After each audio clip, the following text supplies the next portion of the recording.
அதுக்காக மாருதி ஷோரூமுக்கு ஃபோன் பண்ணிவிட்டு நான் வந்து உட்காந்துருக்கேன். இங்கேருந்து டிரைவர் வந்தாங்க எடுத்துகிட்டு போகிறதுக்கு.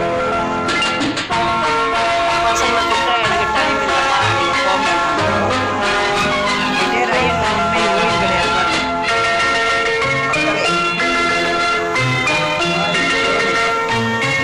எல்லோரும் நலம் வாழ நான் பாடுவேன், நான் வாழ யார் பாடுவார்?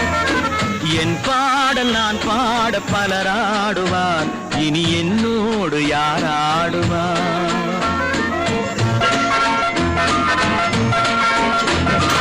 எல்லோரும் நலம் வாழ நான் பாடுவேன், நான் வாழ யார் பாடுவார்? என் பாடல் நான் பாட பலராடுவார், இனி என்னோடு யார் ஆடுவார்?